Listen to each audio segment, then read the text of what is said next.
Paris, tanggal 30 Agustus tahun 1997. Kota itu sedang hidup. Lampu-lampu kafe menyala di sepanjang sungai Seine. Musik jazz mengalun dari restoran kecil di Montmartre.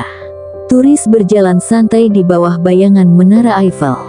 Namun di tengah malam yang tampak biasa itu, tak seorang pun tahu bahwa dunia akan segera kehilangan seorang wanita yang dicintai jutaan orang. Seorang putri yang tidak lagi tinggal di istana, tetapi tetap tinggal di hati manusia. Namanya adalah Diana Spencer, dan malam itu akan menjadi malam terakhirnya. Pada tahun 1981, dunia menyaksikan salah satu pernikahan paling megah dalam sejarah modern. Seorang gadis pemalu berusia 20 tahun menikah dengan pewaris tahta Inggris, Charles III, yang saat itu dikenal sebagai Pangeran Charles. Upacara itu berlangsung di St. Paul's Cathedral. Lebih dari 750 juta orang menonton siaran langsungnya. Diana langsung menjadi fenomena global. Namun di balik gaun pengantin megah dan senyuman yang memikat, kehidupan di dalam keluarga kerajaan jauh dari kisah dongeng. Pernikahan mereka retak, tekanan media semakin brutal. Akhirnya pada tahun 1996, pernikahan itu resmi berakhir dengan perceraian. Namun justru setelah keluar dari kehidupan kerajaan, Diana menjadi lebih populer dari sebelumnya. Ia dikenal sebagai People's Princess. Ia mengunjungi rumah sakit AIDS ketika banyak orang masih takut menyentuh pasien. Ia berjalan di ladang ranjau untuk kampanye kemanusiaan. Dunia melihatnya bukan hanya sebagai bangsawan, tetapi sebagai manusia. Musim panas 1997 menjadi musim panas yang penuh perhatian media bagi Diana. Ia mulai menjalin hubungan dengan seorang pengusaha kaya asal Mesir, Dodi Fayed. Ayah Dodi adalah miliarder terkenal, Mohammed Al Fayed, pemilik Harrods. Media Inggris dan paparazzi mengikuti pasangan ini kemanapun mereka pergi. Kapal pesiar di Laut Mediterania, liburan mewah di Sardinia. Setiap langkah mereka menjadi berita utama. Sebagian orang berspekulasi bahwa Diana mungkin akan menikah lagi. Sebagian lainnya menganggap hubungan itu hanya romansa musim panas. Tetapi tak seorang pun tahu bahwa kisah mereka hanya tinggal menghitung hari. Pada tanggal 30 Agustus tahun 1997, Diana dan Dodi tiba di Paris. Mereka menginap di hotel mewah, Ritz Paris. Namun hotel itu segera dikerumuni paparazzi. Puluhan fotografer menunggu di luar. Mereka berharap mendapatkan foto eksklusif pasangan paling terkenal di dunia itu. Untuk menghindari kejaran media, Dodi merencanakan strategi. Ia memerintahkan staf hotel untuk menyiapkan mobil keluar dari pintu belakang. Sopir malam itu adalah kepala keamanan hotel, Henry Powell. Di kursi depan duduk seorang pengawal profesional, Trevor Rhys-Jones. Di kursi belakang, Diana dan Dodi. Mereka berangkat sedikit setelah tengah malam. Tidak ada yang tahu bahwa perjalanan singkat itu akan berakhir tragis. Begitu mobil Mercedes-Benz keluar dari hotel, beberapa fotografer langsung mengejar. Sepeda motor melaju di belakang mobil. Kilatan kamera menyala dalam gelap malam Paris.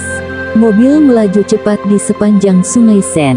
Kecepatan semakin tinggi, lebih dari 100 km per jam. Tujuannya hanya satu, menghindari para fotografer. Namun di depan mereka terdapat sebuah terowongan besar di pusat kota Paris. Terowongan itu bernama Ponte de l'Alma Tunnel. Pukul 0:23 dini hari, mobil memasuki terowongan. Beberapa saksi kemudian mengatakan mobil melaju sangat cepat.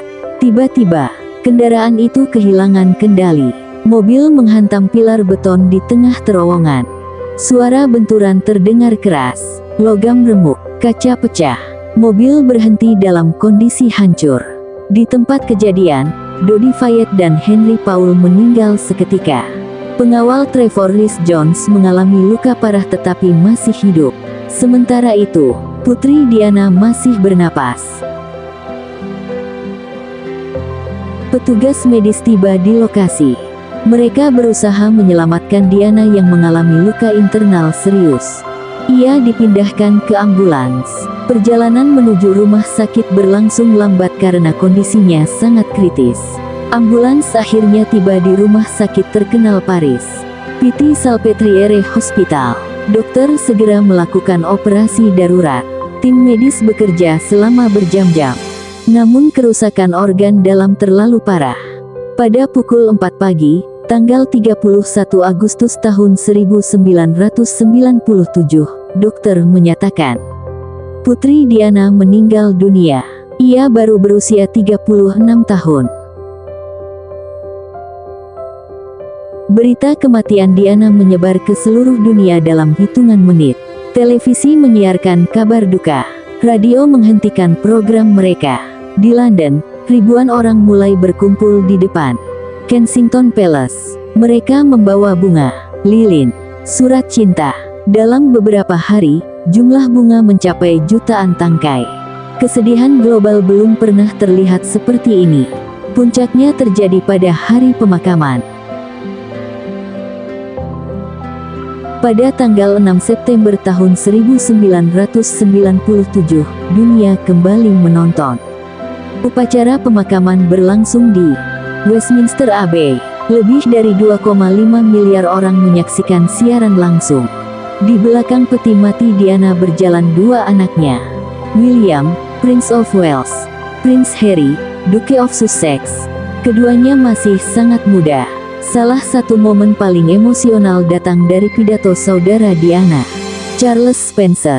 Ia mengatakan bahwa Diana adalah wanita yang berjuang melawan tekanan luar biasa dari media dan institusi. Pidato itu membuat jutaan orang menangis. Namun setelah duka mereda, muncul berbagai pertanyaan. Apakah kecelakaan itu murni kecelakaan? Atau ada sesuatu yang lebih besar di baliknya? Beberapa teori muncul. Kejaran paparazzi menyebabkan sopir kehilangan kendali. Henry Paul diduga mengemudi dalam kondisi mabuk. Ada teori konspirasi yang menuduh keterlibatan pihak kerajaan. Bahkan ada yang percaya mobil itu sedang dikejar kendaraan misterius. Penyelidikan resmi dilakukan selama bertahun-tahun. Hasil akhirnya menyimpulkan kecelakaan terjadi karena kecepatan tinggi dan kehilangan kontrol kendaraan. Namun bagi sebagian orang, misteri malam itu belum benar-benar terjawab. Hari ini, puluhan tahun setelah kematiannya, nama Diana Spencer masih dikenang. Ia bukan hanya anggota kerajaan. Ia adalah simbol empati, simbol keberanian, simbol kemanusiaan. Di dunia yang sering terasa dingin, Diana menunjukkan bahwa kelembutan hati bisa mengubah banyak hal. Dan mungkin itulah alasan mengapa, hingga hari ini, banyak orang masih bertanya tentang malam terakhirnya. Bukan hanya karena misterinya, tetapi karena dunia belum benar-benar siap kehilangan seorang putri yang begitu dicintai.